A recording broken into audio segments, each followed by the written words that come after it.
Good morning. Quick hello from school. I'm recording this morning. Right, gonna get on with it. Take your seats, everyone.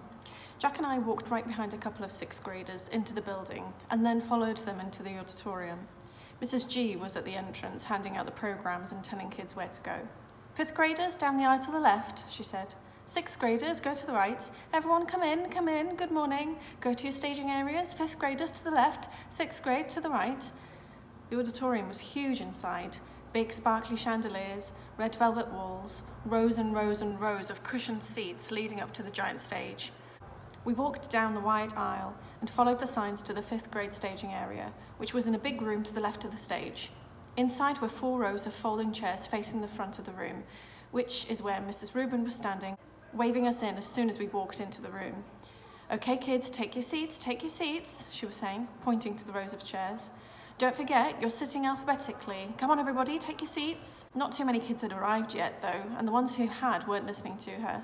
Me and Jack were sword fighting with our rolled-up programmes. Hey, guys! It was Summer walking over to us. She was wearing a light pink dress and I think a little makeup. Wow, Summer, you look awesome, I told her, because she really did. Really? Thanks, you too, Oggy. Yeah, you look okay, Summer, said Jack, kind of matter-of-factly, and for the first time I realised that Jack had a crush on her. This is so exciting, isn't it? Said Summer. Yeah, kind of, I answered, nodding. Oh man, look at this programme, said Jack, scratching his forehead. We're going to be here all day. I looked at my programme. Headmaster's opening remarks, Dr. Harold Jansen. Middle school director's address, Mr. Lawrence Tushman. Light and Day, middle school choir. 5th grade student commencement address, Ximena Chin. Pechabel Canon in D, middle school chamber music ensemble. 6th grade student commencement address, Mark Antoniak. Under Pressure, middle school choir. Middle school dean's address, Mrs. Jennifer Rubin. Awards presentation, in brackets see back. Roll call of names. Why do you think that? I asked. Because Mr. Jansen's speeches go on forever, said Jack. He's even worse than Tushman. My mum said he actually dozed off when people spoke last year, Summer added. What's the awards presentation? I asked. That's where they give medals to the biggest brainiacs, Jack answered, which would mean Charlotte and Ximena will win everything in 5th grade, like they won everything in 4th grade and in the 3rd grade. Not in the 2nd grade? I laughed. They didn't give those awards out in 2nd grade, he answered. Maybe you'll win this year, I joked. Not unless they give awards for the most C's, he laughed. Everybody take your seats. Mrs. Rubin started yelling louder now, like she was getting annoyed that nobody was listening. We have a lot to get through, so take your seats. Don't forget you're sitting in alphabetical order. A through G is first row, H through N is second row, O through Q is the third row, R through Z is the last row. Let's go, people. We should go sit down, said Summer, walking towards the front section. You guys are definitely coming over my house after this, right? I called out after her. Definitely, she said, taking her seat next to Ximena Chin. When did summer get so hot? Jack muttered in my ear. Shut up, dude, I said, laughing as we headed towards the 3rd row. Seriously, when did that happen? He whispered, taking the seat next to mine. Mr. Will, Miss Rubin shouted. Last time I checked, W came between R and Z, yes? Jack looked at her blankly. Dude, you're in the wrong row, I said. I am? And the face he made as he got up to leave, which was a mixture of looking completely confused and looking like he's just played a joke on someone, totally cracked me up. A simple thing. About an hour later, we were all seated in the giant auditorium waiting for Mr. Tushman to give his middle school address. The auditorium was even bigger than I imagined it would be, bigger than the one at Via's school. I looked around and there must have been 1 million people in the audience. Okay, maybe not 1 million, but definitely a lot. Thank you, Headmaster Jansen, for those very kind words of introduction, said Mr. Tushman, standing behind the podium on the stage as he talked into the microphone.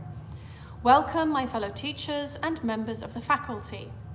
Welcome, parents and grandparents, friends and honoured guests, and most especially, welcome to my 5th and 6th grade students. Welcome to the Beecher Prep Middle School graduation ceremonies. Everybody applauded. Every year, continued Mr. Tushman, reading from his notes, with his reading glasses way down on the tip of his nose, I am charged with writing 2 commencement addresses, one for the 5th and 6th grade graduation ceremony today, and one for the 7th and 8th grade ceremony that will take place tomorrow. And every year I say to myself, let me cut down on my work and write just one address that I can use for both situations. Seems like it shouldn't be such a hard thing to do, right? And yet each year I still end up with 2 different speeches, no matter what my intentions, and I finally figured out why this year. It's not, as you may assume, simply because tomorrow I'll be talking to an older crowd with a middle school experience that is largely behind them, whereas your middle school experience is largely in front of you. No, I think it has to do more with the particular age that you are right now. This particular moment in your lives that, even after 20 years of my being around students this age, still moves me. Because you're at the cusp, kids. You're at the edge between childhood and everything that comes after. You're in transition. We are all gathered here together, Mr. Tushman continued, taking off his glasses and using them to point at all of us in the audience. All your families, friends and teachers, to celebrate not only your achievements of this past year, Beecher middle schoolers, but your endless possibilities. When you reflect on this past year, I want you all to look at where you are now and where you've been. You've all gotten a little taller, a little stronger, a little smarter, I hope. Here, some people in the audience chuckled. But the best way to measure how much you've grown isn't by inches or the number of laps you can now run around the track or even your grade point average, though those things are important to be sure. It's what you've done with your time, how you've chosen to spend your days, and whom you have touched this year. That, to me, is the greatest measure of success. There's a wonderful line in a book by J.M. Barrie, and no, it's not Peter Pan, and I'm not going to ask you to clap if you believe in fairies. Here, everyone laughed again. But in another book by J.M. Barrie called The Little White Bird, he writes, he started flipping through a small book on the podium until he found the page he was looking for, and then he put on his reading glasses. Shall we make a new rule of life? Always to try to be a little kinder than is necessary. Here Mr. Tushman looked up at the audience. Kinder than is necessary, he repeated. What a marvellous line, isn't it? Kinder than is necessary. Because it's not enough to be kind. One should be kinder than needed. Why I love that line, that concept, is that it reminds me that we carry with us, as human beings, not just the capacity to be kind, but the very choice of kindness. And what does that mean? How is it measured? You can't use a yardstick. It's like I was saying just before, it's not like measuring how much you've grown in a year. It's not exactly quantifiable, is it? How do we know we've been kind? What is being kind, anyway? He put on his reading glasses again and started flipping through another small book. There's another passage in a different book I'd like to share with you, he said. If you'll bear with me a while I find it. Here we go. In Under the Eye of the Clock by Christopher Nolan, the main character is a young man who is facing some extraordinary challenges. There's this one part where someone helps him, a kid in his class. On the surface, it's a small gesture, but to this young man whose name is Joseph, it's, well, if you'll permit me, he cleared his throat and read from the book. It was at moments such as these that Joseph recognized the face of God in human form. It glimmered in their kindness to him. It glowed in their keenness. It hinted in their caring. Indeed, it caressed in their gaze. He paused and took off his reading glasses again. It glimmered in their kindness to him, he repeated, smiling.